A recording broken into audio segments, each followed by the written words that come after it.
A viewer wrote in asking me to recommend a book on leadership, a book that has been impactful for me throughout my career. You know, I've been a plant manager 3 times, department manager, several times. So that's an easy one for me. I have one book that stands far and away being the most impactful in my career. I still use some of the techniques today, and that is Jack Welch, Straight from the Gut. Pretty thick book, came out in 2001. I actually have 10 pages of notes from the times that I have read this book. I read it at least 5 times, read my notes probably another 30 times. I used to have a practice of once a month. At the beginning of the month, I read my notes from all the books that I've read, and I have a file about a half an inch thick that I skim through once a month when I was working full time. I use these concepts daily. It doesn't only just talk about leadership, but it gave specific action steps you can take that ties into a higher, mission or goal that you're trying to achieve, what actions to take. So I've reduced this down to 7 key learnings and then actions from that. 7 key ones. I could have easily had 20, but I wanted to be a little more succinct for you today. This is Joe Kuhn of Lean Driven Reliability, trying to bridge the gap between best practices in your career, in reliability and maintenance, and trying to help you bridge that gap towards excellence in your career here today. So, number 1, again, there are 7 of these. Become a people factory. If you're a leader, you grow future leaders. Are you spending 30% of your time developing people? 40% during bad times. So when you're struggling, you got some crisis at work, you need to up that, not back off of people development, because the lessons come back faster during those challenging times. Specific action. Meet with your direct reports on the factory floor or out in the workspace where work happens every 2 weeks for 90 minutes.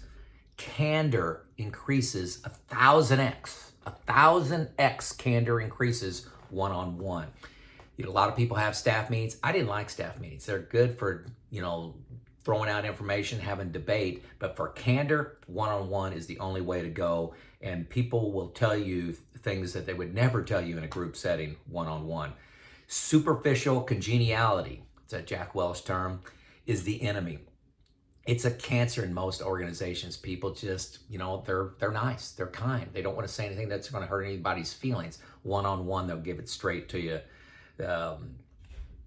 You learn from them when you do these one-on-one talks, and you're able to coach them along the way. You're able to hold people accountable. At the end of these 90-minute walkabouts, write them an email on things they're doing well, congratulate them, and then also include the gaps and some things that you've agreed to in that email. And then before you go on the next walkabout with them, reread that email, see what changes they've made. It's a way of keeping all those things straight and all the agreements, verbal agreements straight. One of the things that I did at my past employer was Alcoa. We created Alcoa universities where we had leaders, top-level leaders. We're teaching mid-level and lower-level first-line leaders, some of the basics around like how to lead in safety, how to lead in reliability and maintenance, how to lead environmentally, how to work with difficult people, how to sponsor teams, different things. We had 72 different classes that we put on ourselves. That's creating a leadership factory, okay? Putting good people in stretch roles leads to enthusiasm and passion and outstanding results. People first, strategy second. People first. Give good people great challenges, results will come. This all comes under number 1, become a people factory. Number 2, you must deal with the bottom 10% performers.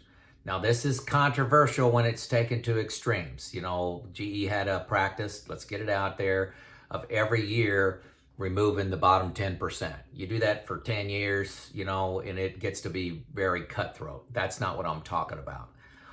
The philosophy is all boats are going to rise when you raise the sea level. And you all know about Joe, who brings everybody in the organization down because he doesn't meet his expectations of by when to have something done, and the quality of his work's poor, it brings down the entire organization.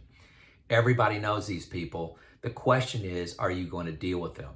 You coach them, you try to move them, and then option 3 is you exit them. Jack Welch talked about 4 E's and a P, what he looks for in people. He looks for edge, which means edge is, doing risky things. You're willing to fail. You're not just keeping safe. Edge, energy. Do you have a lot of energy?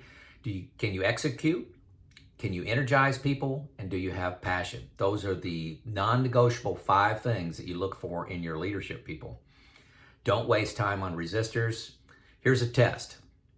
If old Joe comes in your office and says, here's my 2-week notice, I'm quitting, what's your reaction when Joe leaves? Do you smile, or do you say, what are we going to do without Joe?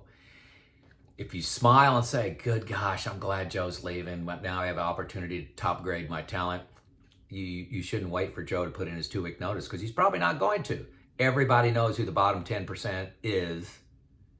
Are you going to take action on it? That's a sobering action item. Number 3, off-site workout meetings. Have an agenda for what's it going to take to have step change in performance 12 months from now. What would have to be true for that step change of performance? Don't think of all the excuses, but what would have to be true that you can act on, create an action plan for the next 12 months to make that step change. Have boundaryless thinking, new business owner thinking. What would you do if you just bought the plant today, or the operation, your managerial task, the organization, whatever business you're in? If you just bought it today, what would you do differently? Find a better way every day. When you have groups together, don't just be data dumps, be debates. Be debates, align, and team build, okay? Team building happens together, live, and when you're on a journey towards an aggressive goal. That's number 3. Number 4, over reward top performers. Your top performers, give them money, give them promotions, even if it's outside of your group. You get to know your top leaders one-on-one, your top performers, and you make a contract with them. Sometimes it's even written to say, you perform, you achieve this, I will sponsor you to go to another department, even another company. If your goals as the leader of an employee, the direct manager, if they know that you are trying to accelerate their career, you'll be amazed at what the results you will get. You sometimes have to leave, let people leave, but you're a people factory, right? That means you churn out great leaders. Over reward top performers. Number 5, this is a big one. Bureaucracy is the enemy. Here's an example, overtime approval. I took a job at one time, and 3 levels in the organization had to get involved in working weekend overtime. It's one of the first things I cut out. Why can't you let the lowest level in the organization handle that, and then just hold them accountable for the results, the increase in reliability, the increase in production, and cost. Let them manage that lever. Over bureaucracy, anytime there's 2, 3, 4 approvals for something to happen, and you got waste. Decision-making waste is rampant in organization. Number 6, if you can't make it simple, you don't know it. What's your elevator speech on what you're trying to accomplish in this next 12 months? One of the things I talk about to my R&M, reliability and maintenance audience, is we attack waste. Don't talk about all the best practices. Don't make reliability and maintenance complicated. What is it? It's these 29 elements, these 65 elements, whatever it is. Here's what we're trying to do with planning and scheduling, and here's what we're trying to do with problem solving and condition monitoring and PM, and here's the KPIs we're tracking. We attack waste. That's all there is to it. End of speech. Make it simple, okay?